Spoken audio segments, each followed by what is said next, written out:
If you loved me, you'd pay off my family's debts, my fiancée declared when her mask slipped. I walked away with the ring. That night, the harassment started. The day I asked Margaret to marry me was the happiest of my life. Her tearful yes, as I knelt on one knee at her favorite restaurant, felt like the beginning of everything. The diamond ring, 3 months of my salary, sparkles under the soft lighting as I slid it onto her finger. Her hands trembled. Mine did too. We celebrated with champagne, toasted forever, called our families with the news. I didn't know then that I'd just triggered a trap 3 years in the making. Looking back, I can see how carefully Margaret had crafted her persona, how meticulously she'd hidden her true nature. For 3 years, she'd been the perfect girlfriend, thrifty, understanding, seemingly content with simple dates and thoughtful gestures rather than expensive gifts. She'd never pressured me about money, never complained when I worked overtime saving for our future. It was all an act. The next morning started like a dream. Margaret insisted we visit her parents to share our happiness in person. I agreed without hesitation. Her family had always been warm to me, inviting me for Sunday dinners, including me in holiday celebrations. What I'd interpreted as friendliness had been careful calculation. I should have seen the signs. The way her father inventoried my possessions with his eyes whenever I visited. How her mother casually extracted information about my salary and savings through seemingly innocent questions. The siblings who joked about me being their meal ticket someday. But love blinds you to red flags, makes you color them rose instead. We arrived at her parents' modest 2-story home bearing pastries and coffee. Her mother hugged me, called me son for the first time. Her father clapped my shoulder with unusual enthusiasm. I didn't understand why the air felt different, heavier somehow. We gathered in their living room, the faded couch, the outdated television, the family photos covering every wall. It felt familiar. I thought it was safe. Then I noticed something strange. A bottle of expensive champagne chilling on the side table. New clothes on Margaret's siblings. Her mother wearing jewelry I'd never seen before. Small signs of anticipation, of celebration before our arrival. Like they'd been waiting for this moment, planning for it. Margaret's father cleared his throat after the initial congratulations died down. He shared a look with his wife, a practiced exchange. She nodded subtly, my stomach tightened. "Now that you're going to be part of the family, we should discuss expectations," he said, his tone rehearsed. Professional, nothing like his usual casual manner. I smiled, nodded, assumed he meant responsibilities, family gatherings, holiday rotations. He pulled out a folded piece of paper from his inside jacket pocket. Not just any paper. It looked formal, typed, with calculations in the margins. He smoothed it on the coffee table with the confidence of someone who'd rehearsed this moment many times. My eyes followed his movements. A detailed financial list, complete with payment schedules, interest calculations, projected dates. This wasn't spontaneous. This was meticulously planned. My throat went dry. "These are our family's financial needs," he continued, as if discussing the weather. "As Margaret's husband, we expect you to help with these." The list blurred before my eyes. Mortgage payoff, personal loans, home renovations, a new car, college funds for Margaret's younger siblings, medical bills. The total at the bottom had more zeros than my annual salary. I looked at Margaret, waited for her to laugh, to say this was some strange initiation joke. She didn't. Instead, I watched her entire demeanor transform. The sweet, understanding girlfriend vanished. In her place sat a stranger. Her posture straightened. Her smile sharpened. Her eyes, those eyes I thought I knew, held something I'd never seen before. Cold calculation, absolute certainty. The mask had fallen away completely. My chest constricted. The room suddenly felt too small, too hot. "This is a joke, right?" My voice sounded distant to my own ears. Her father's rehearsed smile vanished. "Do I look like I'm joking? You make good money. You have savings, approximately $58,000 based on our calculations." He knew the exact figure. Had they been monitoring my accounts somehow? "We've struggled for years to give Margaret everything. Now it's your turn to help the family." I stood up, needed space, air, reality. "I can't afford all this. I've saved for our future, for a house, for our children someday." Margaret's mother asked, disappointment etched across her face. So selfish. After all we've done to prepare Margaret for you. Prepare her for me. The phrasing chilled me, like she'd been groomed specifically as bait. Margaret tugged my arm, pulled me back to the couch with surprising strength. Her perfectly manicured nails dug into my skin. Nothing like the practical, short nails she'd always maintained, claiming they're just more practical for my job. "Honey, we discussed this," she whispered, her voice honeyed but eyes hard. "Remember, you said you'd do anything for me." But we hadn't discussed this. Not once in our 3 years together had she mentioned this expectation, this burden. This had been her plan all along, to secure the ring before revealing the trap. "No, we didn't." The words came out stronger than I intended. Her father stood up then, towered over me, his face reddened. "You think you can marry my daughter without supporting her family? What kind of man are you?" The question hung in the air, sharp, accusatory. What kind of man was I? One who believed marriage meant building a life together, not paying off someone else's debts. "I love Margaret. I want to support her, but I can't take on your financial responsibilities." Her younger brother snorted from the doorway. "Figured you'd be cheap, all that money and unwilling to share." "All what money? My modest savings. My entry-level corporate salary that barely covered my student loans." I looked at Margaret, searched her face for the woman I fell in love with, the one who appreciated simple dates, who talked about wanting a small wedding, who never seemed materialistic. She wouldn't meet my eyes. "Margaret, can we talk privately?" She followed me to the kitchen, her shoulders stiff, arms crossed. "Did you know about this?" She shrugged. "Of course, it's expected. When you marry someone, you marry their family." My heart pounded in my ears. Marriage means supporting each other, building our own family, not paying off your parents' mortgage. Her eyes narrowed. "So you won't help, after everything they've done for me, for us?" "They've never done anything for me." The truth slipped out before I could stop it. Her palm connected with my cheek. The sting surprised me more than hurt. "You're selfish. I thought you loved me." The words struck deeper than her hand. How had love become this transaction, this test of financial sacrifice? "I do love you, but this isn't about love. It's about using me as an ATM." Her family appeared in the doorway. Had they heard everything? Had they been listening all along? Her father's face contorted with rage. "Get out of my house if you won't help this family." Margaret's silence was my answer. She chose them, their demands, their expectations, not our love, not our future. I removed the diamond ring from her finger. It felt heavier now, weighted with broken promises. "I'm sorry, I can't marry someone who hid this from me, who expected this without discussion." The tears that filled her eyes almost broke my resolve. Almost. "You're making a mistake," she whispered. "No one will ever love you like I do." I realized then she was right, but not in the way she meant. No one else had ever seen me as a financial solution rather than a partner. I walked out of that house a different man than the one who'd entered it. Lighter in some ways, heavier in others. The harassment started that night. Phone calls from blocked numbers. Social media posts calling me a coward, a cheapskate, not a real man because I wouldn't sacrifice my financial future for people who hadn't earned it. Margaret texted continuously, alternating between anger and pleading, between threats and declarations of love. I blocked her number after the 100th message. 2 weeks later, she showed up at my apartment, pounded on the door until my neighbors threatened to call the police. Her eyes were bloodshot, her words slurred. "You owe us," she screamed through the door. "You promised forever."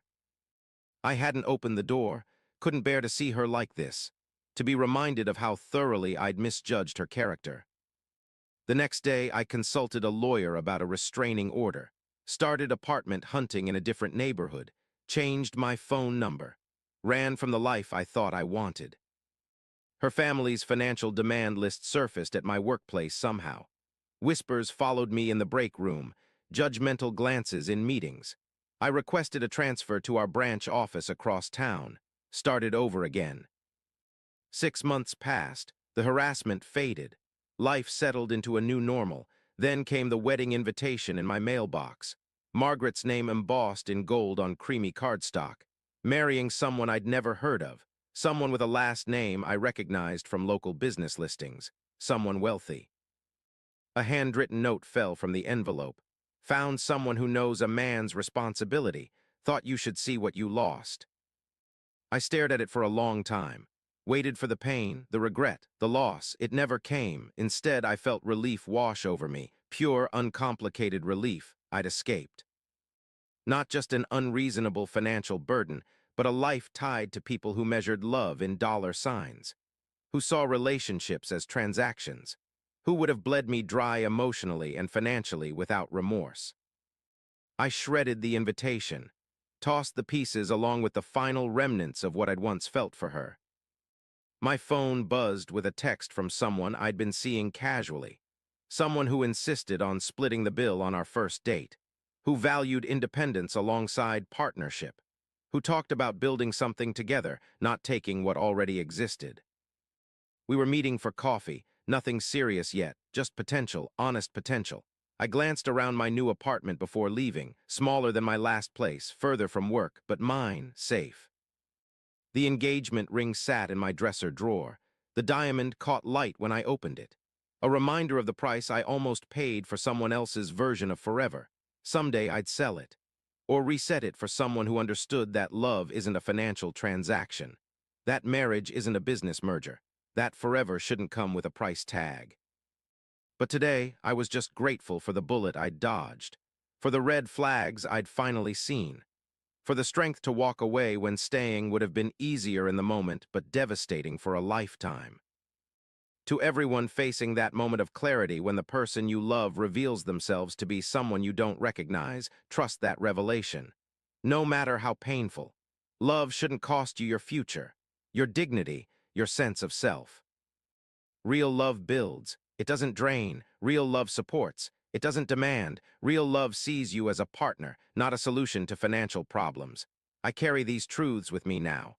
Hold them close when doubt creeps in during lonely moments, because some prices are too high even for forever. My phone rang at 3 a.m. 6 months later. I grabbed it instinctively, eyes still closed. "Hello," my voice rasped with sleep, silence, then a small sob. I knew immediately, my body tensed. "Margaret, I made a mistake," her words slurred together. "He's not like you, he's mean when he drinks, controlling."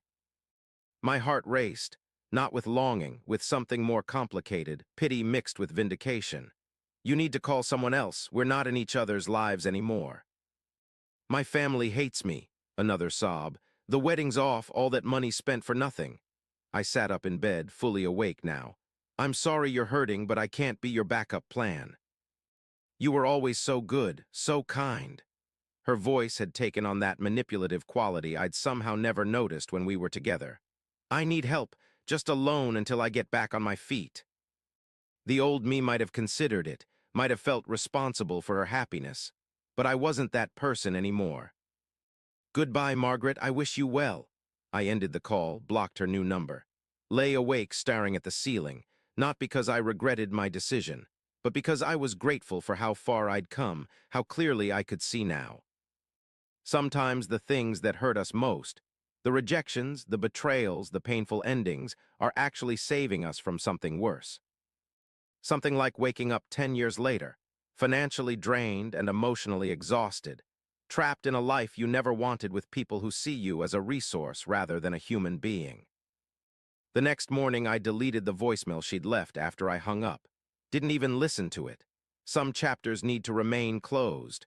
The woman I was now dating, Emily, noticed my distraction over breakfast. "Rough night?" she asked, pushing a cup of coffee toward me. I considered lying, making up an excuse about work stress or insomnia. Instead, I told her the truth, about Margaret's call, about our history, about the family who'd seen me as nothing more than a financial solution. Emily listened without interrupting, her expression thoughtful rather than jealous or worried. When I finished, she reached for my hand across the table. "Thank you for telling me, for trusting me with that." Such a simple response, but it contained everything I needed to hear. Trust, understanding, acknowledgement without drama. We finished breakfast talking about other things, weekend plans, a movie we wanted to see, normal everyday topics. But something had shifted, deepened. Some relationships break us, teach us what love isn't. Others help rebuild us, show us what love could be. I was learning to recognize the difference, and that perhaps was worth everything I'd been through. Emily and I moved in together that same month. Combined furniture, kitchen utensils, books. We created a budget together, discussed financial goals, shared dreams about travel and career and whether we wanted children someday. Conversations that flowed naturally, without manipulation or hidden expectations. One evening, her parents invited us for dinner. Nice people who treated me with respect, who asked about my job with genuine interest rather than calculating what it might provide them. Her father pulled me aside while Emily helped her mother with dessert. "She seems happy with you," he said simply. "I'm happy with her too," he nodded. Consider his next words carefully. That's all we want for her. Not money or status or any of those things. Just someone who treats her well and makes her happy. The contrast with Margaret's family struck me forcefully. How different this man was from the one who'd presented me with a financial demand list. "I appreciate that," I replied, meant it. What a gift it was, to be valued for how I treated someone, not what I could provide materially. Later that night, Emily and I walked through our neighborhood, the summer air warm against our skin, our hands linked comfortably between us. "I have something to ask you," I said, heart quickening. She looked at me, waited. "Would you be open to meeting with a financial advisor together to talk about our long-term plans, joint accounts versus separate, retirement savings?" Not the most romantic question. Not one I would have asked Margaret, who would have seen it as an opportunity to access my savings rather than build something together.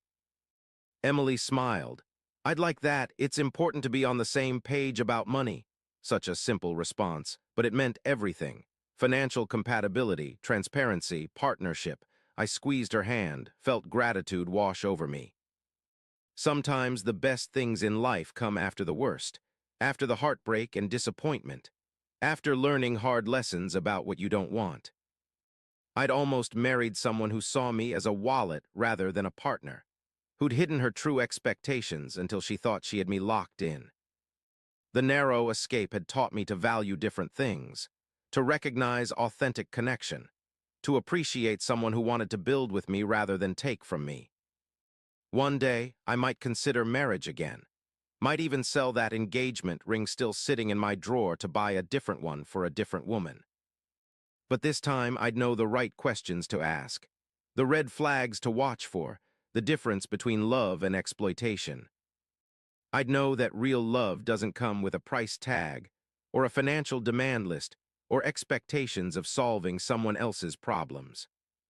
Real love is a partnership, equal investment, mutual support, and sometimes you have to lose what you thought you wanted to find what you actually need. I looked at Emily walking beside me, our shadows stretched long in the evening light, at the future unfolding before us, uncertain but full of honest potential. For the first time since that day in Margaret's parents' living room, I felt completely at peace with how things had turned out. Not because everything was perfect, but because everything was real. And that reality, that authenticity, was worth more than any dream built on false promises and hidden agendas. To everyone still looking for their person, don't settle for someone who sees you as a solution to their problems rather than a partner in life. You're worth more than that. We all are.